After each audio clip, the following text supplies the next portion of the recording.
Bonjour à tous et bienvenue. Aujourd'hui, nous allons nous attaquer à un défi universel, la procrastination. Pourquoi remettons-nous si souvent à plus tard ce qui nous semble important? Est-ce un simple manque de volonté ou y a-t-il une explication plus profonde, ancrée dans la psychologie et la science du cerveau?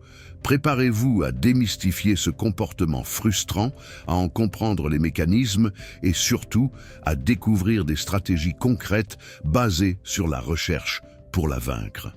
Restez avec nous jusqu'à la fin, car les solutions que nous allons partager pourraient bien transformer votre productivité et votre bien-être.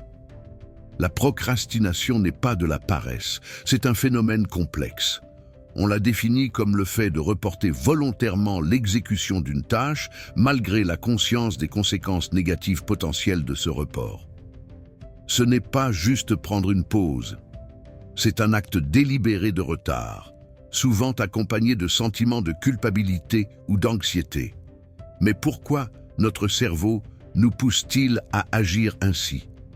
La science nous éclaire sur ce point. Une des explications majeures est notre biais du présent. Notre cerveau est programmé pour privilégier les récompenses immédiates plutôt que les bénéfices à long terme.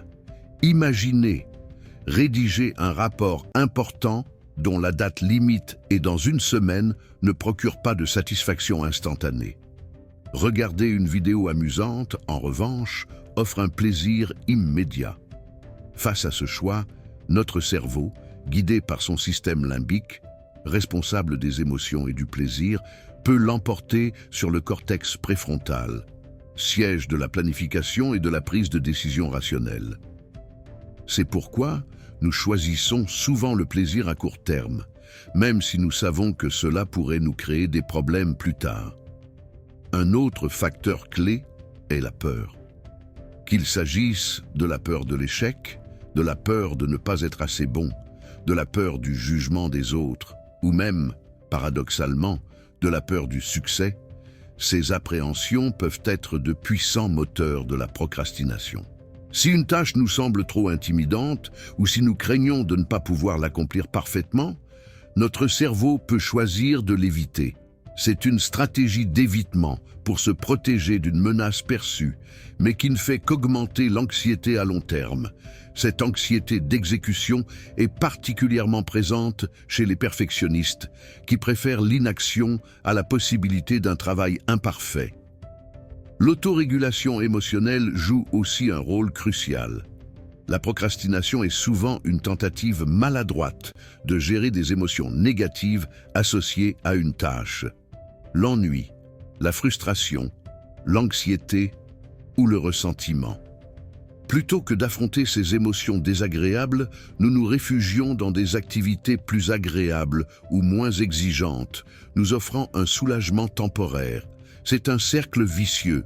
Plus nous procrastinons, plus l'anxiété monte, nous incitant à procrastiner davantage. Maintenant que nous comprenons mieux pourquoi nous procrastinons, passons aux solutions. Comment pouvons-nous combattre ce phénomène de manière efficace? Des stratégies validées par la science existent et peuvent être intégrées à votre quotidien. Premièrement, adoptez la règle des 2 minutes. Si une tâche prend moins de 2 minutes, faites-la immédiatement. Cette règle simple, popularisée par David Allen dans sa méthode Getting Things Done, est incroyablement efficace pour contrer la tendance à reporter les petites choses.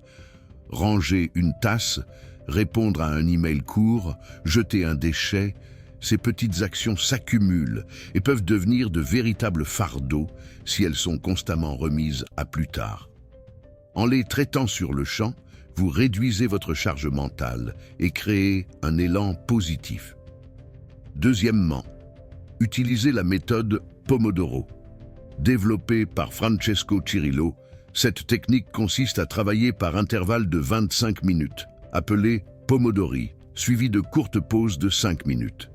Après 4 Pomodori, prenez une pause plus longue. Cette méthode est efficace car elle divise les tâches en blocs gérables, réduisant l'impression d'être submergé. Le compte à rebours crée une urgence bénéfique et diminue les distractions. Savoir qu'une pause arrive motive le cerveau à rester concentré car la récompense est proche. Cette approche améliore la concentration et la productivité. Troisièmement, pratiquez le fractionnement des tâches. Les projets vastes et complexes sont souvent des sources majeures de procrastination car ils nous semblent insurmontables. L'astuce est de les décomposer en sous-tâches plus petites, plus faciles à gérer et moins intimidantes. Par exemple, au lieu de rédiger la thèse, divisez-la en faire la recherche bibliographique, rédiger l'introduction, analyser les données, etc. Chaque petite étape accomplie génère un sentiment d'achèvement et libère de la dopamine, un neurotransmetteur lié au plaisir et à la motivation. Ce système de micro-récompenses encourage la progression et rend le processus moins décourageant. Quatrièmement, gérez votre environnement. Notre espace de travail a un impact énorme sur notre concentration. Minimisez les distractions, éteignez les notifications de votre téléphone, fermez les onglets inutiles de votre navigateur et rangez votre bureau. Un environnement épuré réduit les tentations et la charge cognitive. Pensez également à des outils comme les applications de blocage de sites web pour créer un espace de travail numérique sans interruption. Cinquièmement, la visualisation positive. Avant de commencer une tâche, prenez un moment pour vous visualiser en train de l'accomplir et de ressentir la satisfaction d'avoir terminé. Cette technique, souvent utilisée par les athlètes de haut niveau, prépare votre cerveau à l'action et renforce votre confiance en votre capacité à réussir.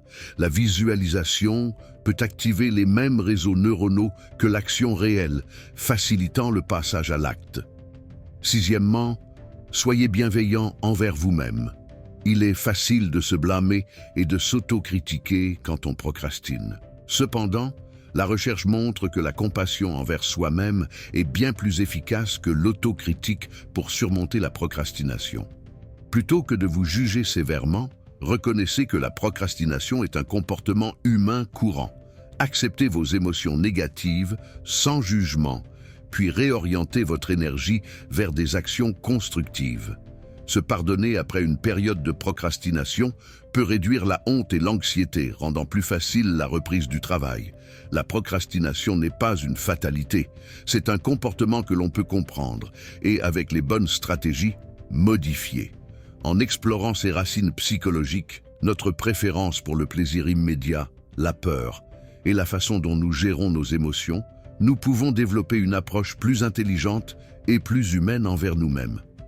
Et en appliquant des techniques concrètes et scientifiquement prouvées comme la règle des 2 minutes, la méthode Pomodoro, le fractionnement des tâches, la gestion de l'environnement, la visualisation et la bienveillance envers soi-même, nous pouvons progressivement reprendre le contrôle.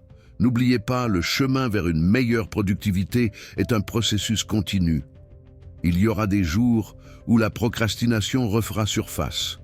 L'important est de ne pas se décourager, d'appliquer les outils que vous avez appris et de continuer à avancer. Chaque petite victoire contre la procrastination est un pas vers une plus grande maîtrise de soi et un sentiment accru d'accomplissement personnel. Si cette vidéo vous a aidé à mieux comprendre la procrastination et à identifier des pistes pour la surmonter, n'hésitez pas à laisser un pouce bleu. Partagez vos propres astuces ou expériences dans les commentaires ci-dessous. Votre contribution pourrait aider d'autres personnes.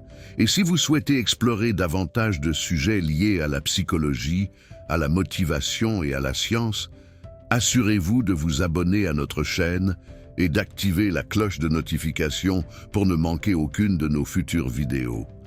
Merci de nous avoir suivis et à très bientôt pour un nouveau sujet passionnant.